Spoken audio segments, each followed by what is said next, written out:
Hey everybody, welcome back to Big Red EDC, and tonight I'd kind of like to talk about neck knives. Specifically, do you guys EDC neck knives? I haven't watched a whole lot of videos, I haven't really heard whole lot of videos where people talk about EDCing neck knives. So I'm kind of interested to find out if you guys do. I've got a selection here, a few different types of and styles of neck knives, and I want to kind of take a look and take a look at them, talk a little bit about them, and I'm really interested to know is if you guys do EDC neck knives at all. Now, do I EDC a neck knife? The answer is kinda, and I'll expand on that. In my normal everyday EDC, I guess you could say, do I EDC a neck knife? Very rarely. I very rarely go out into town with a neck knife on. Really few and far between. But what I do is usually when I get home from work, right about this time of night it would be, I work evening, so when I get home, I'm relaxing, drink a couple beers or whatever, watch a little TV, watch some YouTube. I usually am lounging in basketball type shorts. And rather than having a knife in my shorts pocket or anything like that, I will have a neck knife on. And that's usually what I have on. That's what I usually have on me around the house, is a neck knife. As a matter of fact, this one right here is a neck knife I had on prior to this video. So let's just take a look at a few of them and we'll go from there. This one's a pretty small neck knife. It's the Cold Steel Urban Pal. Sorry, try to get that to focus if it will.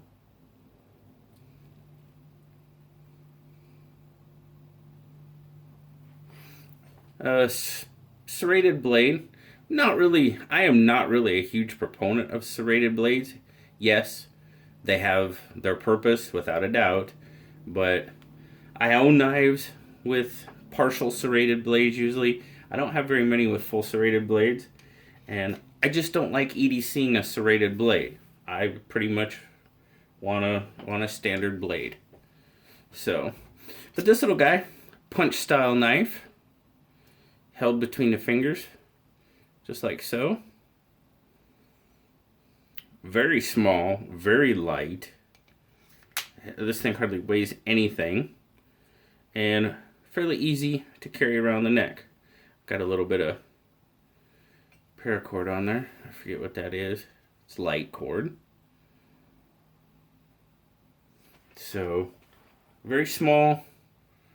Not a bad option. Doesn't weigh a whole lot. Profile isn't too bad except for the handle. So EDCing like a knife out in town, I'm looking for low profile. And even that handle's it's got a little bit too much of a profile for me. As I said, this is the one I had on prior to starting the video. It's a K-bar skeleton. Model 116. I'm sorry, 1118. Apologize for that. I misread it. It is made in China, yes. There again, very slim, very slender profile.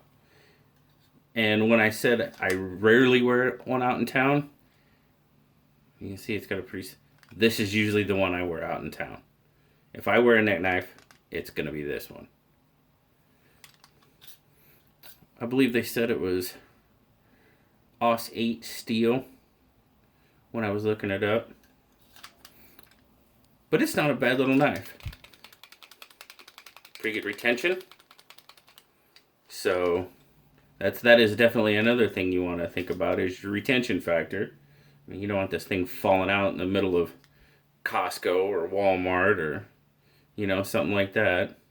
Here in the Pacific Northwest, who knows? Somebody would be liable to freak out, and next thing you know, I got a whole nother problem on my hands. But anyway, so very slender. And like I said, if I carry one out in town, it's usually this one. Few and far between, but it does happen. Now this one, a little bit different profile. I don't know if you can see that, but it's a Ruko. It's an Amazon special, guys. Chinese Amazon special. That's where I got it. Tanto blade. Now I don't know if you can tell, but you notice, see there on the handle? I don't know if you can tell there, but yeah, that's electrical tape. I did put a little bit of electrical tape on each side to help with retention with this one. This was the first neck knife I ever had. It was cheap. I don't even remember what it cost, but I wanted to try neck knife. With the electrical tape, it holds pretty good. Without it, there was a little bit of an issue. Not too bad. It's got a fairly slender profile. We also notice this one's got a belt clip, so you could clip it to your belt if you wanted to carry it that way. It's multi-function use, however you want to say that. But I do carry this one around the house, like I said, sometimes. It's a little bit heavier. If you noticed, I've kind of going from small to large here. But hard sheath. This one has the, like the dog tag chain style on it. So this one has it's more like a shoelace. And then this one I put some, like I said, I put some low weight paracord on it. Now this thing's a monster in my eyes. This thing, it doesn't get carried a whole lot every once in a while, just because it's from Scallywag Tactical. Now, I was just looking this up on the website prior to coming up here, and I can't find this exact model on the website anymore. But you've got the Scallywag dagger. It looks similar to this. It's a spike.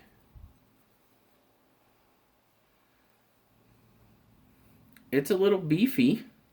It's a little thicker. Not too bad, though. I mean, overall, it doesn't have a bad profile, really. But it is, the sides are not sharp. You could sharpen them, but trust me, guys, it's not sharp. I wouldn't do this if it was. But that tip is nasty. That tip will go somewhere. Whether the blade's sharp or not, you'll have an effect. I mean, yes, you could sharpen those both up. Not here. Not where I'm at. Double-sided weapon. Bad, bad, bad. Again, Walmart. Whole lot of mess. Anyway, sorry about that. Yeah, this one's a beast. I'll break out the scale here and we'll kind of take a look at kind of what these weigh, because to me that's definitely a factor. So on the Scallywag, you're looking at 4.8, almost 5 ounces. When I wear this thing around my neck, I know it's there. Put it that way. And I mean, you've got a wider, like it's pretty much like I said, it's like a shoelace style. I mean, it's not that bad, but you know it's there. It does have good retention. But now the Ruko, the Amazon special, it comes in at 2.8 ounces.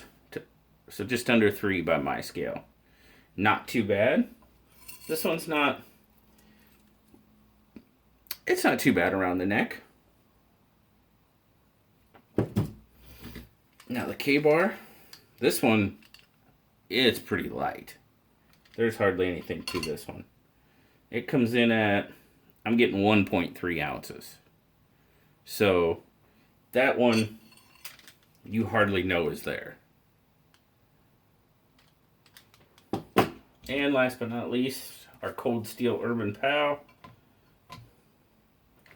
It says 1 ounce. Now, when I was looking it up on the website, the specs say it's 0.7, or yes, 0.7 ounces. So less than an ounce.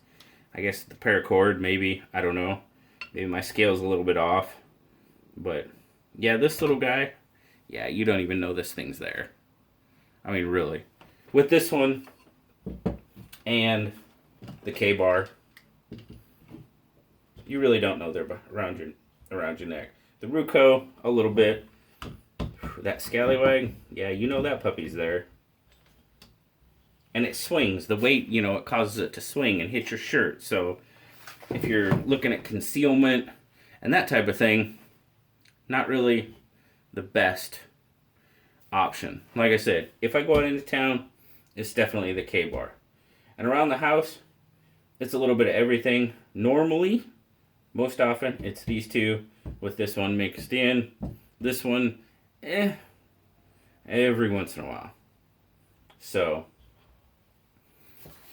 well, that's pretty much kind of what I was wanting to talk about tonight. I'm interested to know if you guys, you know, EDC neck knives at all. If you do, what kind? What's your favorite? If you got one that you really like and you EDC it quite often, let me know down in the comments. I'd be interested in hearing. I can check it out. And I know a lot of people, when they go out, you know, bushcraft and that type of thing, there's a lot of really nice bushcraft neck knives that aren't overly heavy and they serve the bushcraft purpose very well. So, yeah, let me know, guys. I'm interested to know what you guys carry, if you do carry an EDC neck knife. Thanks a lot. Thanks for watching. I appreciate all you guys, you know, you're watching, the comments you guys leave. You know, I'm trying to spur on a discussion with some of these videos. I'm really interested to hear your comments, your views, your opinions, you know. I appreciate it, guys. Y'all have a terrific night, and we'll talk to you later. Bye-bye.